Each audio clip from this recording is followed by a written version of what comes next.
Welcome back, everybody, to Dungeon Brew. John and I are continuing our conversation on settlements. Today we are talking about Metropolis. Stay tuned. Welcome to Dungeon Brew.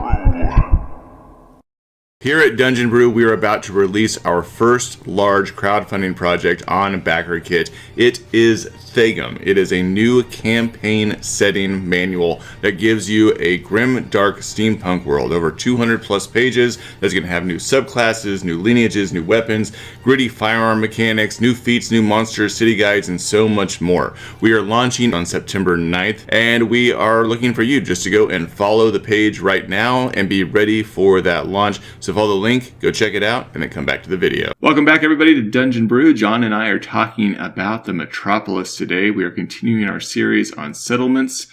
John, why don't you start us off and tell us how Metropolis differs from everything else we've talked about so far? In terms of Metropolis, it's not. It's really kind of a term that we're using because it's a familiar term for a very large settlement, a very large city, and it just seems easier to differentiate that from what we would normally consider with a medieval city.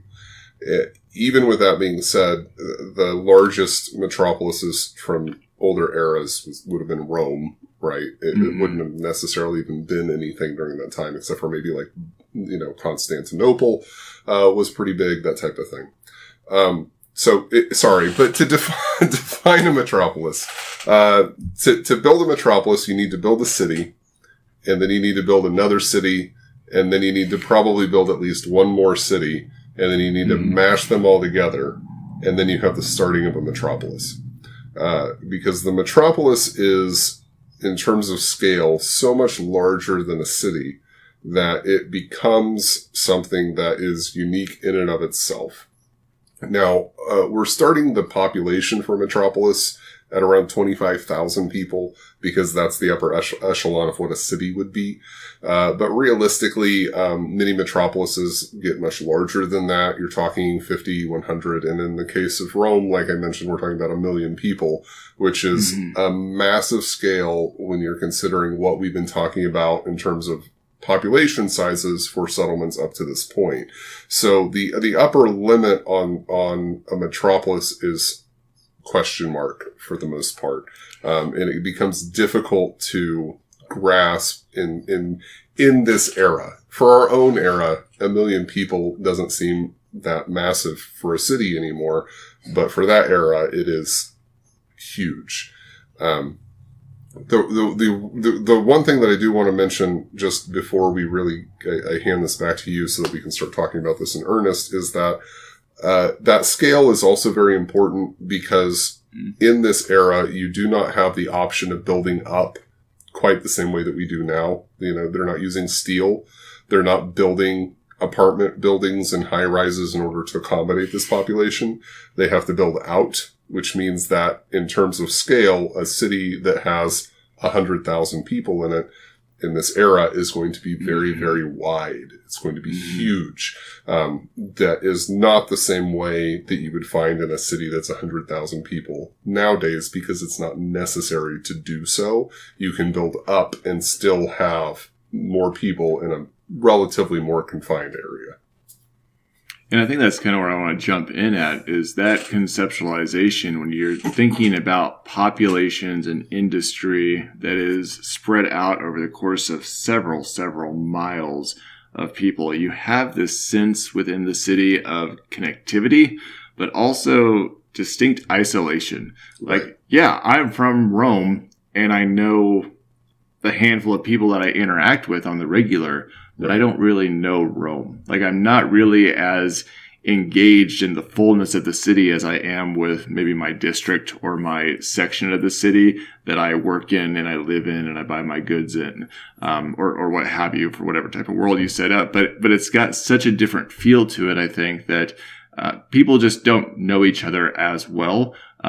And when you think about taking several days to cross a city at that length to travel from one side to another, Metropolis at that length going from one side to another, like you just don't have a good feel for the people that you live with. Yeah, it's We talked about, I'm pretty sure, in like the hamlets and the villages where, you would grow up there, you would live there, and you may never leave that hamlet or that village. You might make a pilgrimage, once a year to go to a local shrine or something like that. That's a day's travel away, but that's as far as you ever make it. And you don't really know much beyond that because your hamlet or your village is your comfort zone. It's where you grew up. It's where your family grew up or raised you, and you've just lived there. The Metropolis really isn't much different than that. Like you said, you grew up in the borough or the district that you were raised in, and you found your own family there and you provided for them and you've worked there your entire life. And you might leave your district or your borough every now and again because there are games going on at the Coliseum, or there's a hanging happening, or there's a shrine that you travel to within the city that's in a different district and once a year because they provide alms or something like that to all of the peasant folk. But that type of thing doesn't happen often. You're not comfortable outside of your space. I think that this is an important conversation. We're talking very, very small within this larger settlement of the city, but you have to have a sense of what the individuals are like in this type of metropolis if you're bringing a party into that. Because it's not a situation where the party comes in and they're like, oh, this is massive. Let's just find a local and he can guide us where we need to go next, because that guide may be able to help you in their own district. But they're like, I know that, this thing you're asking about exists somewhere in the Metropolis. I've heard a rumor of it. I've never been there. I don't know how to get there. You need to go to the next district over and maybe somebody can help you there. But nobody here knows where that's at. That's on the other side of the Metropolis. That's crazy. How would we know how to help you? and I think that perspective is very important coming into this size of a settlement. Yeah. I tried to find places within games or within literature that you might be able to associate this with. I mean, King's Landing in Game of Thrones to me is an example of this, potentially. Maybe something like Stormwind or Ironforge. And I know these are all, games or books where they may have individuals that are like, oh yeah, this is where you go. But it's cities at this scale that are so massive and so huge that you have multiple establishments, multiple locations, multiple people that are all running around in the hustle and bustle of their daily life and not necessarily paying attention to everything else that's going on around them. It's almost like they're tunnel visioned on going through the crowd of people, the sea of people to get their job done. And they're not so interested in finding those additional things that are going on within the place that they live, strangely enough. Yeah. See, that's the interesting thing though. The Metropolis is rare. We're talking about Rome as an example. It is a metropolis, or it was a metropolis in its day and age. Constantinople, I think, rose to that. There are metropolises that have existed throughout history. They're rare. There's about one per continent, probably, at a given time. And those metropolises are not the type of thing that everybody goes to or visits. It's not even something that would exist during this time period where there would be one during your lifetime that has grown to that stage. It's possible that it's like there was a metropolis that used to exist in the past, or there's a metropolis there's a burgeoning city that has crossed 50,000 people and it's huge. And so it's getting into that metropolis stage, but it's not quite there yet. And I think that that perspective also is helpful when you're talking about putting one of these into your world. It's significant. It should have some kind of meaning to the world around it, that it's this huge and that it has attracted the number of people that it has. And I won't harp on this again, but consider how they're getting enough food for all these people. Please think about how food, especially with medieval farming practices, is being shipped into a city that is this massive to feed the population that exists there. So kind of diving through our typical outline on how to look at these. Yes, keep in mind about the food, but diversity is a huge piece Massive, yes. in metropolises. You have got to consider it, and your districts may even be set up this way. As you start dividing out different sections of the city and looking at population and who is there and what industries are there, you may find that you have a lot of diversity in terms of, your typical fantasy elves and dwarves and, tieflings or what have you, living in different areas of the city and engaging in certain tasks that are providing for the city that may differ from other settlements. Yeah. Cities may have this to some degree, but metropolises, you definitely have to consider what that diversity looks like. Definitely. And it is something that could not only needs to be divided up by cultural lines, but could also be divided up by religious lines. The religious diversity in a settlement this large is, again, going to be orders of magnitude different than that of a city. There are shrines to different gods. There are different pantheons that should be represented, because, like I mentioned, each district or each borough is the equivalent of a city itself. So, you've got 10 districts, and each one of those is almost its own city, and each city may have its own pantheon. It could become mind-blowing the number of cultures and religions and other types of things that are represented in a settlement this big. Mm-hmm. And that might also be separated by socioeconomic class as well as something you consider on how that looks. One thing we didn't talk about in cities, but I definitely want to bring up here in metropolises as well, is how are people dealing with waste? Right. Is there a sewage system? What do they do with their trash? What is the smell that is permeating the environment because they don't have a way of getting rid? Are they burning it out somewhere? Like, are they carrying? I mean, what is happening to deal with the waste in a place this large? I don't know if anybody's ever been to modern cities that are large, whether it be Philadelphia or New York or Baltimore, Atlanta. I've been to all these places, and from a poor country boy going into a place like that, the smell is awful.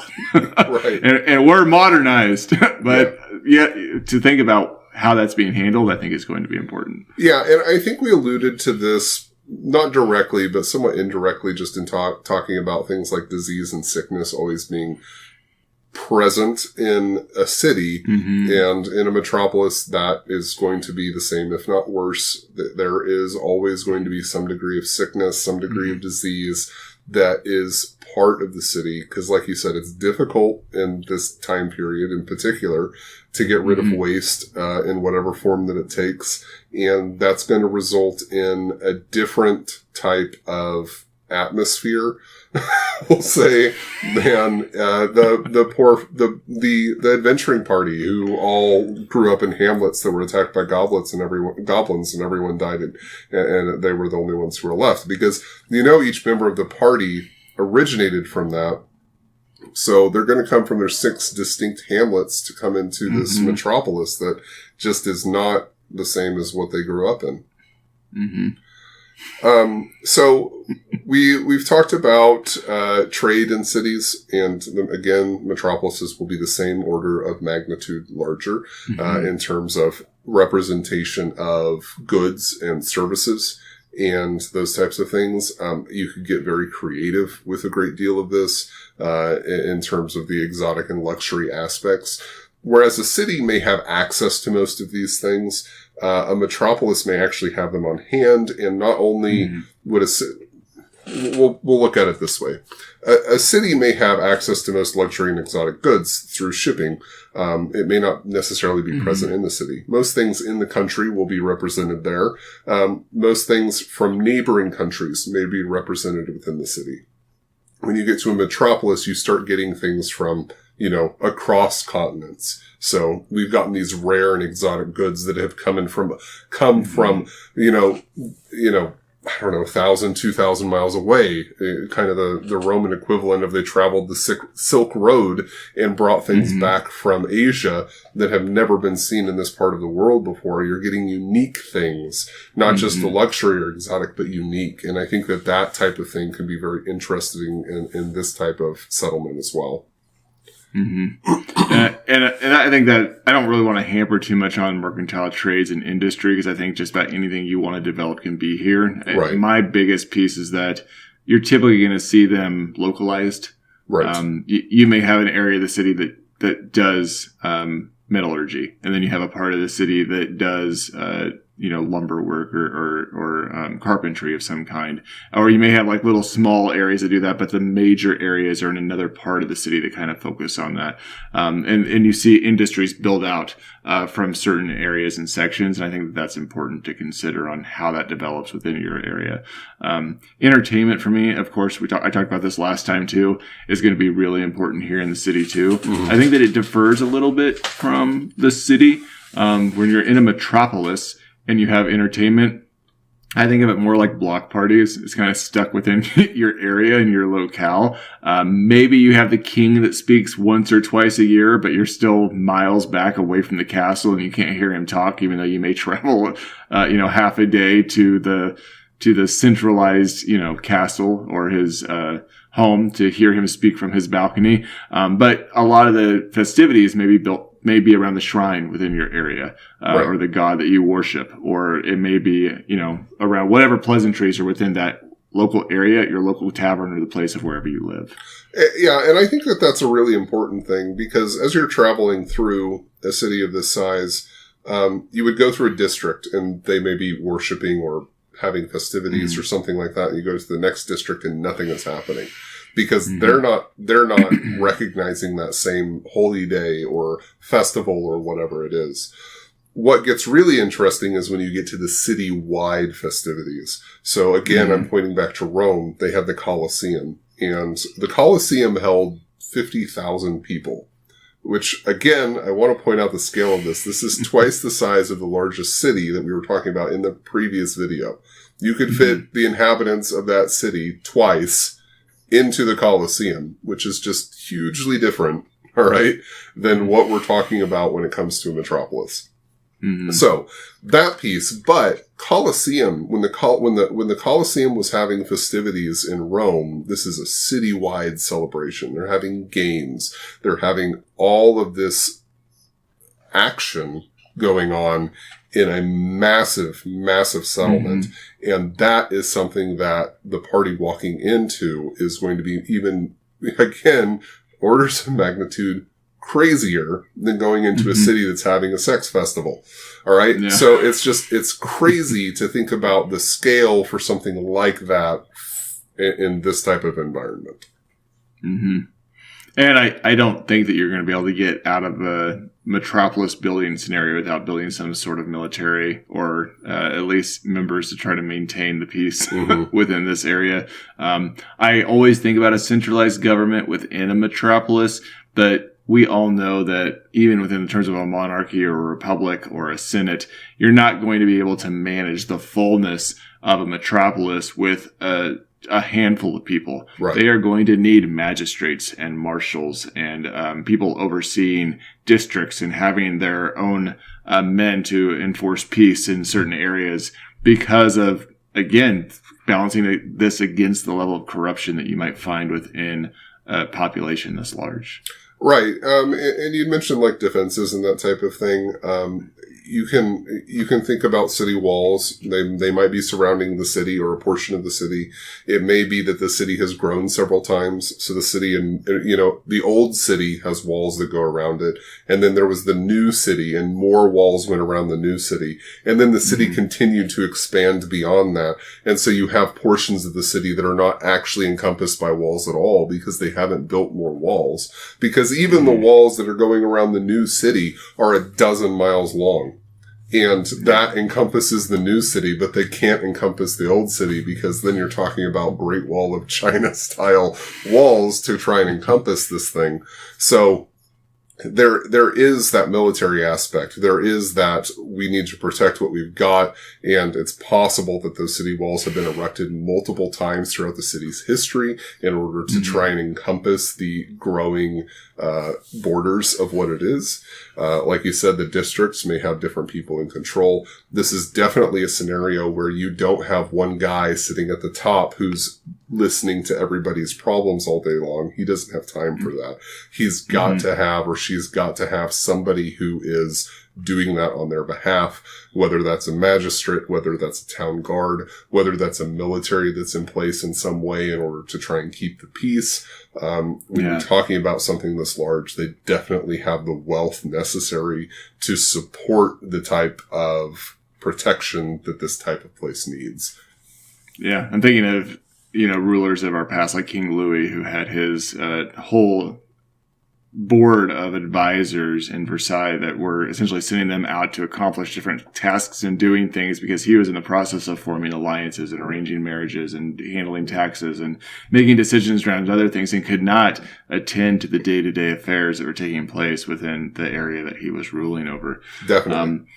Another thing that we might need to make another series on this, actually, John, now that I think about it, but something to consider as you're talking about the walls and the defenses, the stalwarts and stuff that are put around the city, is what happens when they're under siege. Mm-hmm. What are your siege tactics against these types of things, and how do you prepare against that type of thing?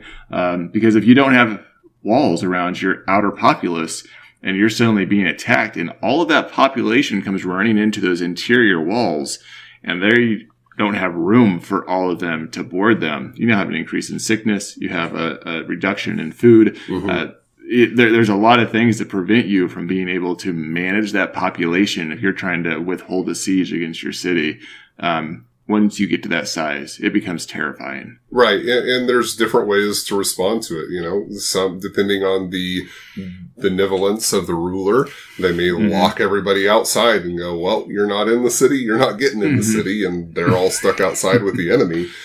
Bringing them inside, like you said, that not only is it not, food and disease and sickness and all these other things, but it's also space. They were living outside the city for a reason, which was mostly that there wasn't room for them in the city. So now you have people sleeping in the streets or trying to get into abandoned buildings or something else to try and find shelter for themselves and their families. And that is, again, something that you have to consider if you want to approach that type of thing within the story that you're constructing.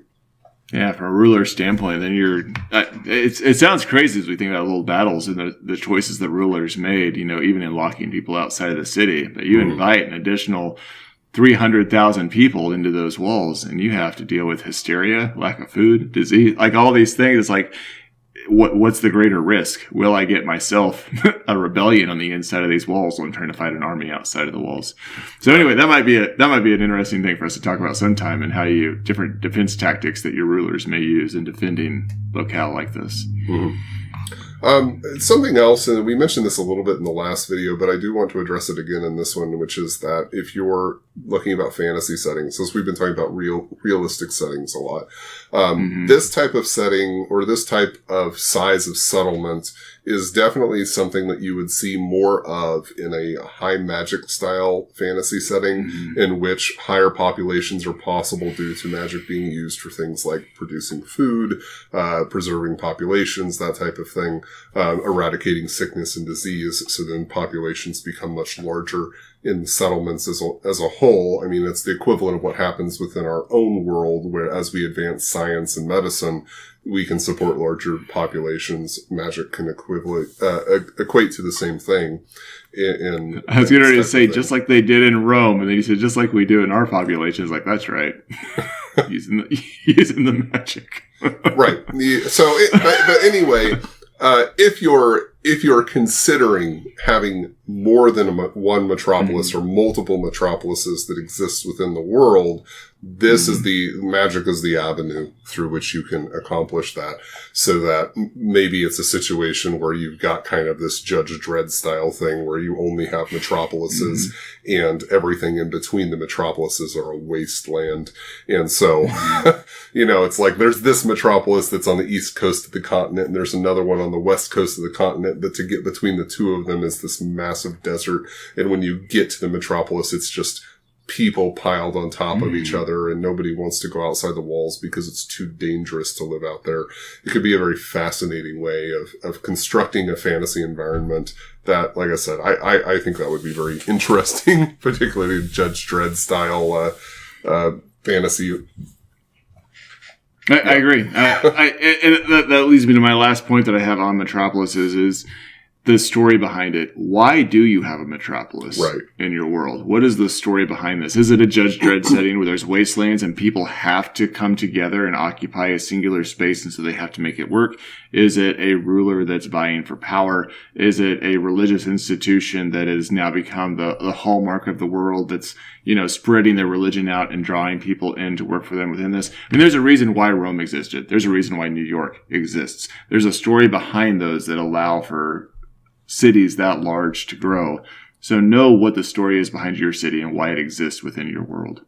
No, that's a very good point. And, there are definitely cities larger than New York nowadays, but in terms of Rome, its representation of the world population is something that is almost unheard of. And in fact, I'm fairly certain is unheard of in any replication. It was a percentage of the population that we can't do nowadays. We would have to combine like all of our biggest cities together to represent how large Rome was for the time period at which it existed. So try to keep that in mind as you're constructing metropolises. That world population in general is smaller. Keep perspective for how large your cities can get.